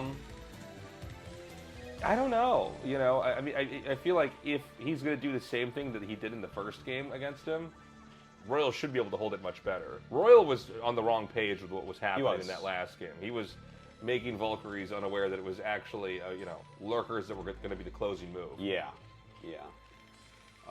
Was that straight up a 9-pool? I believe that was. Yeah, straight up a 9-pool. Okay. When's the last time we've casted this? That's kind of interesting. Like, we've seen more overpools lately because of the 8-Raxes and everything. Here's the funny thing, okay? If Royal happens to go Command Center first, maybe he loses here. It's a possibility. No, he's not going to. It's really rare to see Command Center first right now. I think a big part of that is because 8-Rax is so popular that you get a lot more pool first openers. Right. Yeah, it doesn't make sense he'd be trying to do that over there. So he's going 9-pool against a Zergling tight wall. That's pretty bad. Yeah.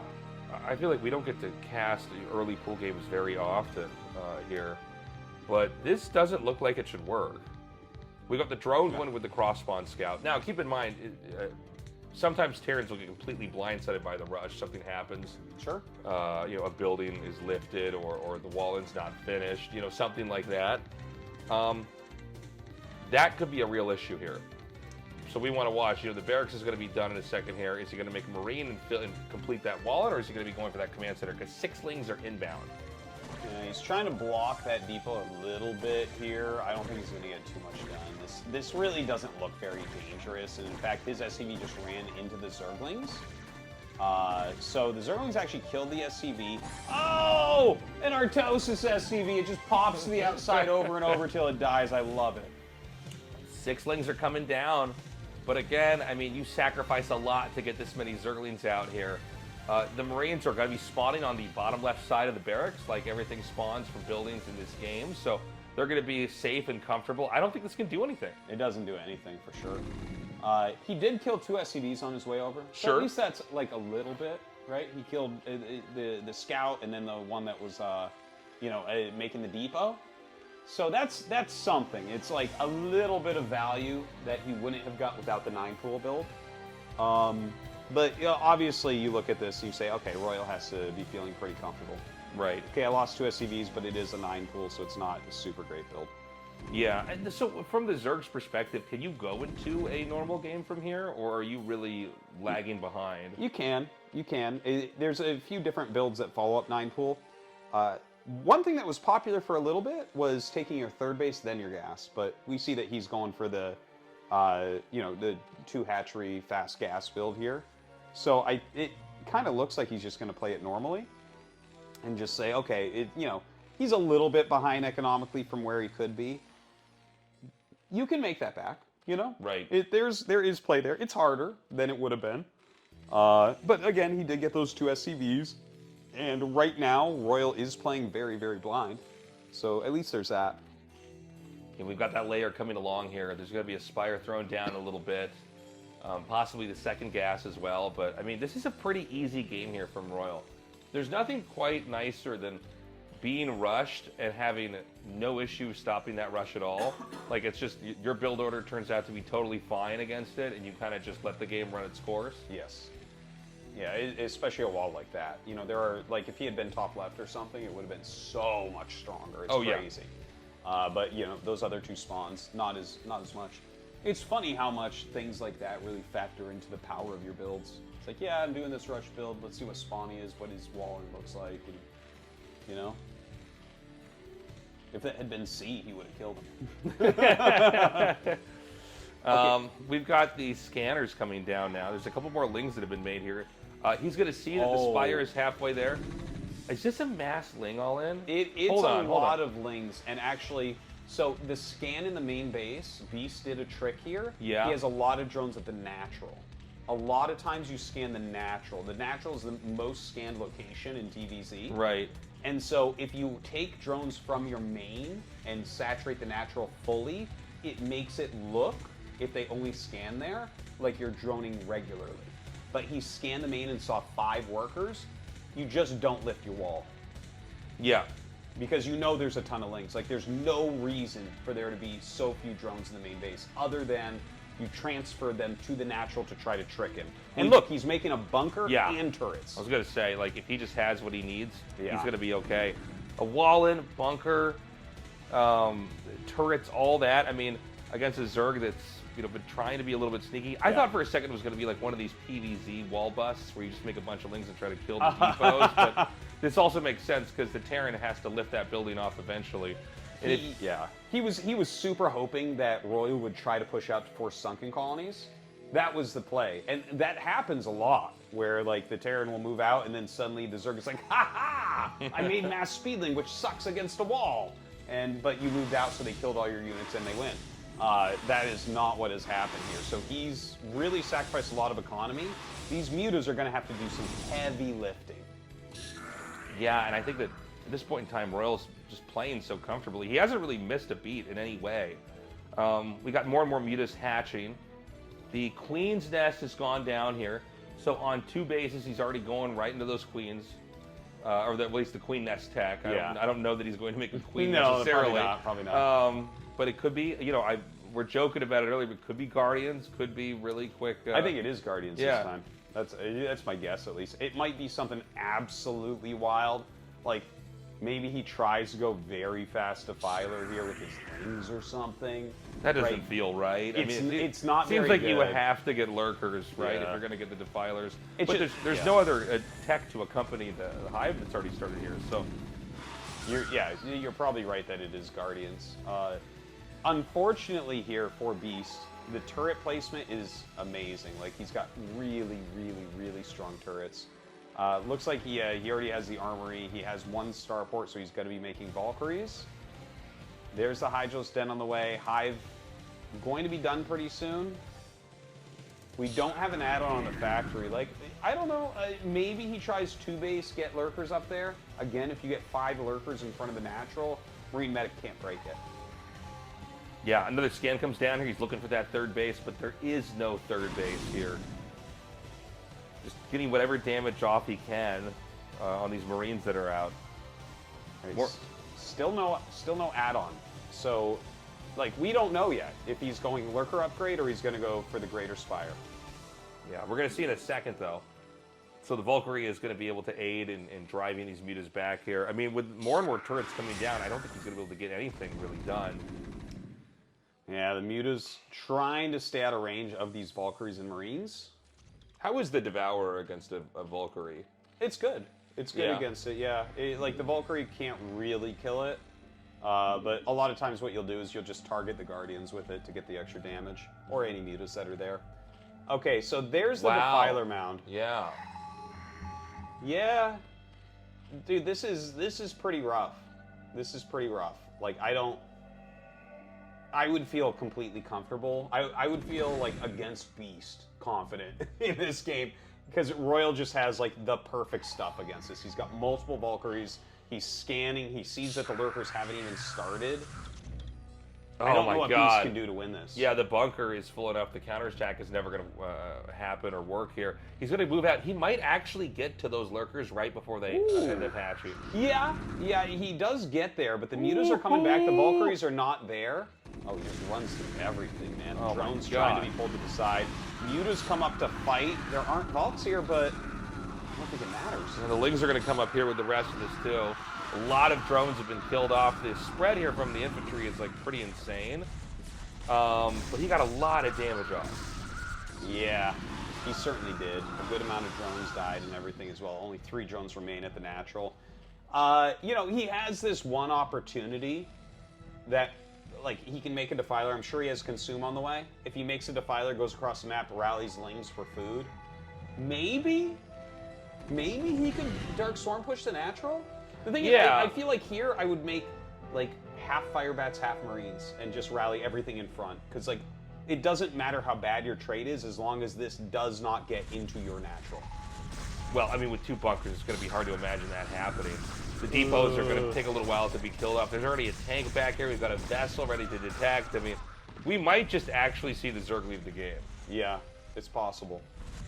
He needs that Defiler down there. Okay, 1 Defiler's coming. I don't know if he has a Radiate on the way. Yeah, he does have it on the way. So he doesn't have it yet, but he's going to be able to pick off the 1 Defiler. So, like, will we have it? Oh, man, he loses another Lurker. This is getting worse and worse.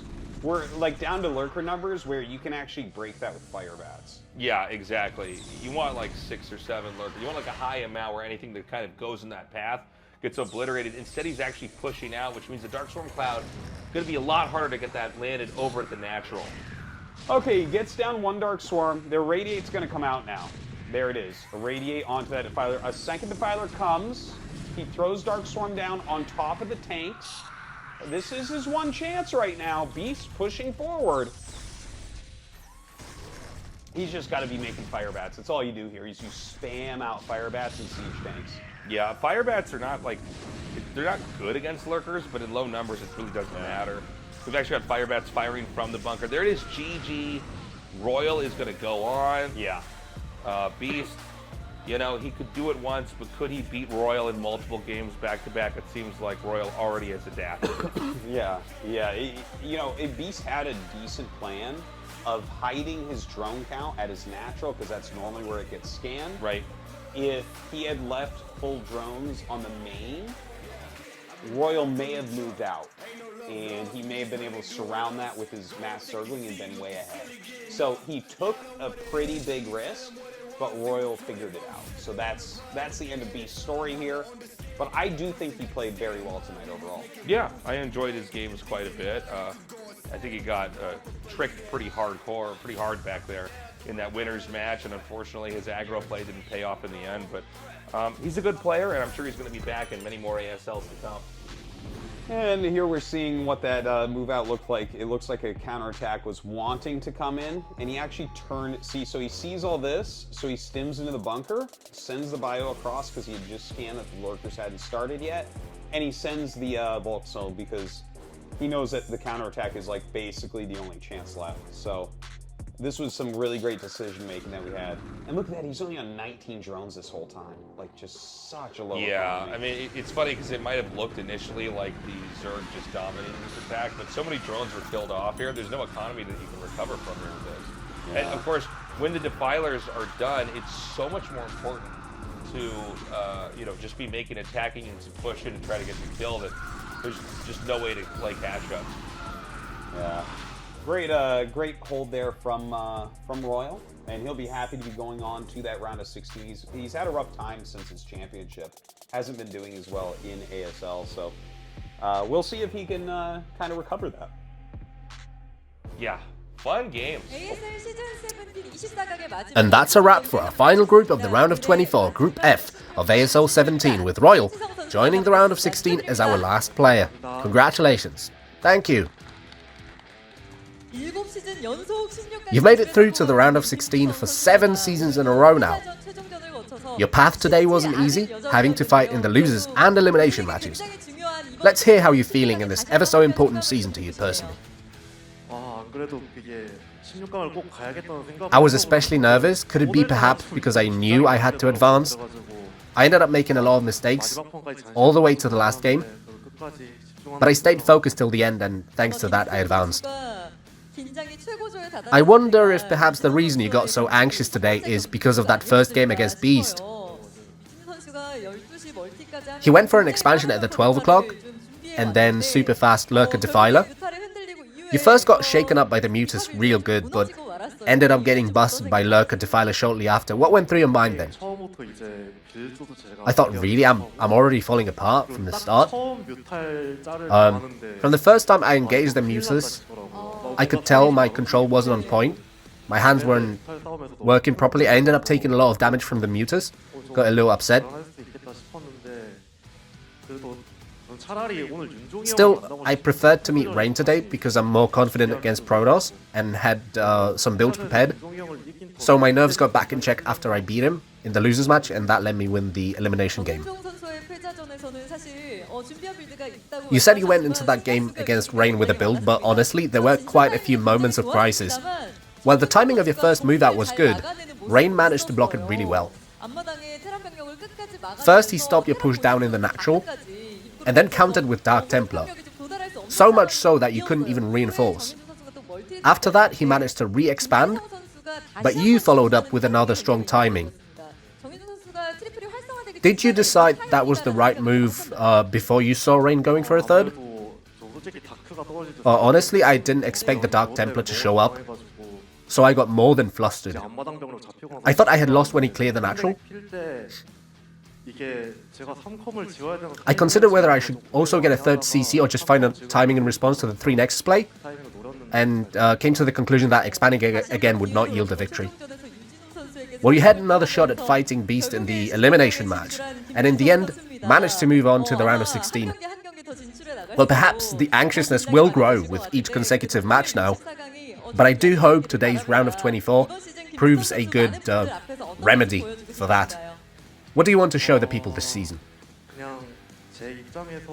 From my perspective, I just want to play without regrets. Any words for the fans in the studio or colleagues who helped you practice? What I would like to start with is yesterday, when Mini was streaming, he said he would help me practice, so he ended his stream early to play with me. I didn't hear that's what he had done until later. I was very moved. I knew I had to beat Protoss today, so thank God I did. Thank you very much. A couple of students from the MSU StarCraft University showed up to the studio today. Thank you for that as well.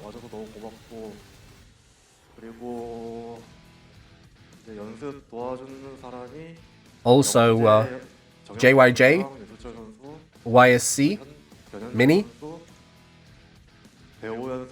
Hani, and Scan. Thanks to these 5 players for practicing with me. I'll show better games in the round of 16 than I did today. Thank you. Once again, congratulations on advancing to the round of 16. And that does it for our interview with Royal, who's rounding out our round of 16 roster. We're back, guys. This was a fun round of 24. And this group specifically was really interesting. I mean, I can't believe Rain got knocked out, and it was Barracks who advanced first. Yeah, that was a big surprise. You know, I'm a little bit disappointed how Rain played overall. Yeah. There were a few upsets here, and oh my God, it's half Terrans. As it should. The way God intended Yeah. to be. Well, it looks like the Terran players do practice harder. Only 3 Zergs, man. Yeah, that's pretty low. Here's That's- the thing. Something tells me we're probably still going to have a Zerg in the finals. Oh, yes. Yeah. No, like- Sulky and Hero can win any ASL. Yeah. 100%. And Action is like never not in the round of 8. So Yeah, he's always in the round of 8. And for Protoss, Mini, Best, Bisu, Shuttle, Snow. Names we're all very familiar with. And, you know, for Terrans, we've got the very best of the best who are active right now, along with some, I would say, you know, tier 2 ASL players. Yeah, absolutely would agree with that. Like, we have the very strong guys, and then Sharp's in really good shape right now. And Mong got out. I felt like Shine should have gotten out there, but Mong did get out, so good on him. Yeah, it's a great round of 16. I can't wait for that group selection to see, you know, what those groups are going to end up looking like. Let's make a 4 Terran group, Tastosis. That's what I want. the TVT dream right there. Yeah. By the way, the group selection is going to be next week. And that means we don't have any ASL like casted matches for Yep. like about 2 weeks. Yep, but we'll have the group selection for you guys. Yeah, so that'll be put up, you know, the same place we always put it on this YouTube channel, whatever you're watching it on right now. And then, be ready. Round of 16 is going to be coming. Yeah, round of 16. That's when the games start getting a little bit crazy because we get a bunch of best of 3s as well. So you know those days are going to be a bit longer probably. We'll see exactly how much rushing is going on. But yeah, it gets very exciting in the round of 16, I think, and really the round of 8 is, in my opinion, where it's just totally hyped. Well, that's when we're in heaven. I mean, we get to have these great best of 5s pan out. And the players have really got a lot of time to put in prep and study their opponents and get ready for the maps and everything like that. You know, round of 24, it's just rough. It's so hard to ensure that you're going to win a best of 1, and so. Yeah. And I always feel like Brood War in its purest and best form is in like best of 3s, best of 5s, best of 7s. Yes. You know. I like best of 3s and best of 5s. I feel like best of 7 is a lot for Brood War. Yeah. Best of 7 is really tight. Even for StarCraft 2, a best of 7 seems to be too much. We Yeah. almost always have 4-1 or 4-2. We never get to 4-3. So Yeah, it's pretty rare. I think at a best of 5 too, if it's going to be one-sided, it at least ends Yeah. in a timely fashion. If it's 2-0, then it is the hypest thing for them to come back and win 3-2. But Yeah. unlike where it's best of 7s, it's like they're up 3-0. I'm like, is this guy really going to win 4 games in a row after he's been down this much? Doesn't seem realistic. All right, so they want to have this graphic up forever, but guess who's in charge of this production? It's me. Okay, Oh wow, so, look at the lamp that we left on over here Dude. now. I'm like, Tastosis, have we died? I Is know, that are we in behind heaven? us? I think oh so. my God, that is like causing the craziest glare right there. So we're in LA for some meetings, but I'll be back in Korea in a week. You're going to be back in Canada. We appreciate you guys being patient while we've been in this hotel room all day recording this entire week of ASL. Yeah, that's So right. yeah, It took this extra day to be able to do that and do Yeah. it together because it's it's a lot of fun to do. So that does it, guys. Thank you so much for your support, for checking out the Patreon at patreon.com/ASL English. And don't forget the group selection will be coming out. And then it'll be about a week before the first group is played. And of course, we'll be right back on schedule for that, getting that to you right away. yeah. We love you guys. Take care. Stay safe out there. We'll see you again soon. Bye bye.